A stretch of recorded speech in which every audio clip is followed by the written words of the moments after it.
It is my pleasure to welcome our graduation commencement speaker, Mr. Nathaniel Hinton, the CEO and founder of the Hinton Group. Welcome.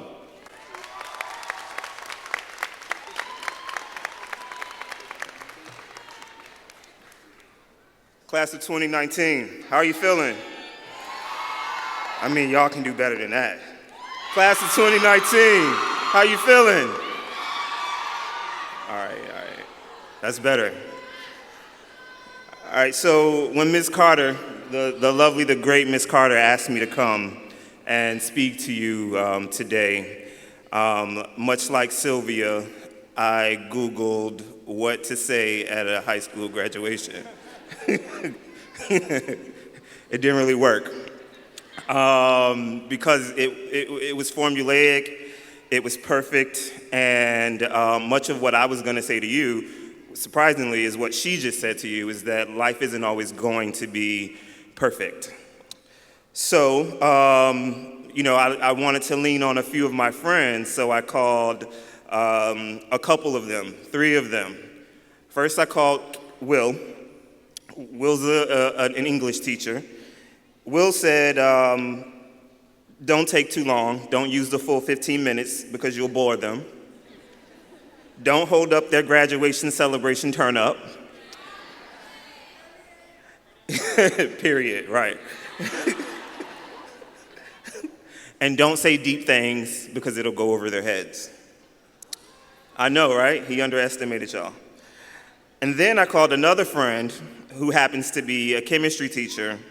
She and I went to college together, and she said one of her kids asked her for advice because he was graduating and going into his freshman year of college, and she told him, listen, I'm your teacher, and one of your dumbest teachers graduated from high school, went to college, they still got a job, and I'm still your teacher today. She was referring to herself. I didn't want to go that route, so I was like, I can't go down that rabbit hole. So then I called my very best friend, Lenicia, who happens to be a biology teacher. And she said, she's very deep. So she said, tell them broken crayons still color. What?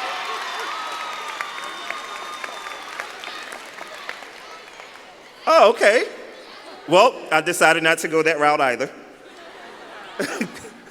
But I was attempting to, right? And so I was like, all right, if I'm gonna go with broken crayons still color, then I have to make it poetic. So I started to write you a poem to leave something special with you, right? Do you wanna hear it? All right, you wanna hear it? Here it go. Okay, broken crayons still colors. It draws beautiful pictures too. A broken crayon still colors. The brightest of yellows and the truest of blues. All right, that's all I got. But I was getting somewhere, right? I was going somewhere with that. Since that, poetic justice attempt sort of failed, I'd gone back to the email that Ms. Carter sent to me, and she was trying to reconfirm that I was still gonna be here because it was the middle of Men's Fashion Week in New York, and I was doing a show, then I had CFDA awards, and so there's a lot going on, and I hadn't responded to her. And so she hit me back, and she's like, I'm getting nervous, are you still gonna be here for the kids? And I'm like, yeah, absolutely, I'm gonna be there. I was like, I don't know what I'm gonna say, but I'll be there. And she said, listen, just be yourself. Feel comfortable in yourself, tell your story. And, I breathe a sigh of relief, which I do every morning when I wake up. And I was like, okay, I'm just gonna go up there and be myself. So I'm gonna tell you a little bit of my story. Hopefully it doesn't bore you, and hopefully it doesn't go over your head. So my name is Nathaniel Hinton. I'm a strong, smart, intelligent PR, marketing, branding business owner based in New York City. I am the best publicist in America. I am intelligent, I already said that. I am strong inside. I am rich inside, and I am emotionally Financially wealthy, okay? He got money. Yeah, I wish. So that's my daily affirmation to myself. That's what I wake up every day and tell myself every single day. And I've been doing that every day for the last 5 years. And the reason why I started doing that was because I needed some motivation for myself to reach the goals that I wanted and achieve the things that I wanted to achieve in life. Because for me, I grew up in the projects of Norfolk, Virginia, and I was a product of a single mother. My father wasn't there. All of the things were stacked up against me. All of my friends were out partying, doing drugs, selling drugs, getting shot, getting killed, not making it to the next place. But me, I wanted to achieve the dreams that I had. I wanted to be successful. I wanted to work in fashion. I wanted to build brands and to become the man behind the scenes of a lot of the things that people put on their bodies today. So I went to an HBCU in North Carolina. Definitely go to an HBCU. I support those. Or any other college, just go. And I started a fashion organization. People started to know me as this style guy. And after that, at the time I had cornrows, I had long hair. I didn't have facial hair, but I was sort of thugging it a little bit. And I was trying to get a job after college, and every interview I would go on, and mind you, I had a 3.92 in undergrad, and so every interview I would go on, I would not get the job. And I had to move back home to Virginia, and I'm like, Mom, why am I not getting a job? Like, no one will hire me. And she goes, you need to cut your hair. You look like a thug. It was that time. It was like 1999, 20 years ago from today, when cornrows were a thing that would keep you from getting a job in white America. And it was one of those things. Sure enough, I cut my hair, and I got a job at Federated, which is the company that owns Macy's. And I moved to DC. Actually, hold on, cut to that. Before I did that, like after college, I moved to New York. New York spit me out, don't bite the apple Eve. If you can make it here, you can make it anywhere. And I didn't the first time, so I had to go back home. Then all of that stuff happened. I got that job and, went to DC and found out, you know what, if I can make it in DC, let me try and go back to New York and try my luck again. As luck would have it, I was at work one day, sitting behind a desk, typing things in, while on style.com, looking at a Tom Ford show, while looking at what Diddy was doing with the rest of the world. And I'm like, dang, I really want to be that. I want to be that type of person. That's what I want in my life. And so I went to work one day bravely. I had a Ford Taurus, dark gray with tinted windows. I went on lunch break, and I never went back. I went home to my apartment, I packed it up as much as I could, took my money out, and I drove up to New York City, crashed on a friend's couch. 3 weeks later, I got a job at Prada. Crazy, really crazy.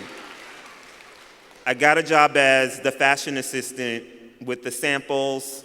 Celebrities will wear something, I'll steam it out, hang it back up. But while I was in that office, and mind you, I was the only black person in that office, I said to myself, for a while, it was scary because no one looked like me. There was no one there who I felt like I could relate to, and I started to question, why am I here? How is it that I'm here and I'm the only black person? And something just clicked. It could have been something that someone said to me, but I started to realize that what my power was. My power was in my uniqueness, in my blackness, in my ability to think of things that no one else could think of because they weren't raised in the hood. They didn't come from a single mother. They didn't have to survive off of nothing. And they weren't given this unique opportunity to show the world those things. So I decided not to allow my uniqueness to hold me back. So from Prada, I went to Diesel. From Diesel, I went to the two largest fashion PR agencies in the world, PR consulting, where I worked on Raf Simons and Calvin Klein, and KCD, where I did all of the Victoria's Secret shows for like the last 5 years, right? And so one day I'm working on a Raf Simons show, and the CEO of the company, and when I tell you that fashion is cutthroat, it is, so prepare yourselves for what you're about to get into. I'm working on a show, and if you know anything about a fashion show, you seat people sort of like how you're sitting right now, and there's the front row, a second row, and everyone on the front row are supposed to be the most important, right? Right. No, I mean, all of you are important, but that's how a fashion show goes. And so one of those front row people said that they didn't get a ticket to the show, called the CEO, who then came over to me in a very Devil Wears Prada moment and says, "Are you effing crazy?" In front of the entire office. Mind you, what he didn't know was that I had been listening to Jay-Z 444 for like 3 weeks, trying to plan my exit and gain my own equity and own my own business. And I was tired of working for someone who didn't appreciate what it was that I had been going through. And he came over that morning and shouted in my face. And I walked outside, and it wasn't my last day there, but in my mind, I said, this is my last day here. And it was mentally my last day working for someone else.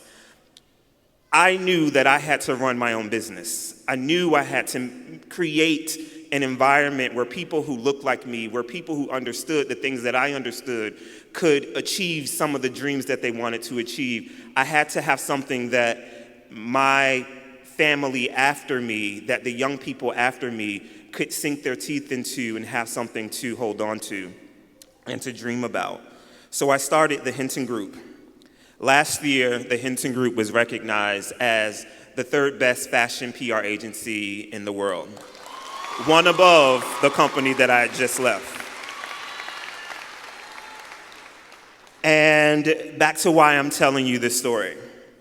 I wanted to tell you this story because what you've heard today are some beautiful things from your faculty and your staff. But if I were able to hear anything at your age 20 years ago, what would I want that to be? I would want to hear an inspiring story, and I would want to hear what it was that took that person to the next level. And for me, it was that daily affirmation that I told myself that I could be who I am right now. Crazily, one of those affirmations led me to this day, to speak to you right now. I did the Fashion Cares PR, and I helped with the production of that, which some of you participated in. And as luck would have it, through Susan Taylor, we're celebrating at her house, and they're serving food, and I walk over to get some food. This is a sidebar. And I'm talking to this woman about like, oh, I did this and da-da-da-da-da.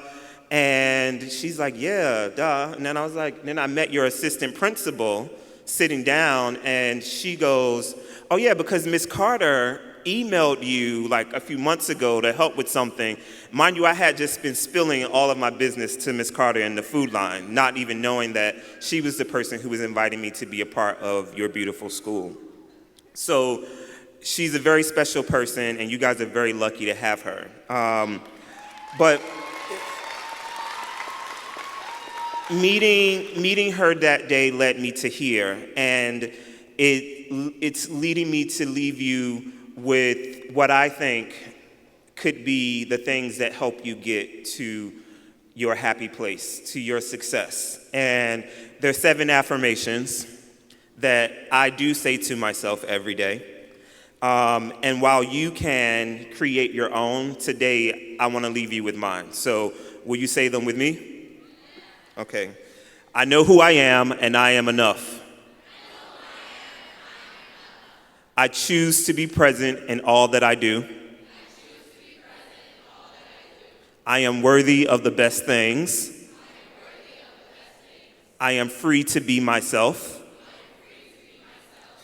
Each step is taking me where I want to be.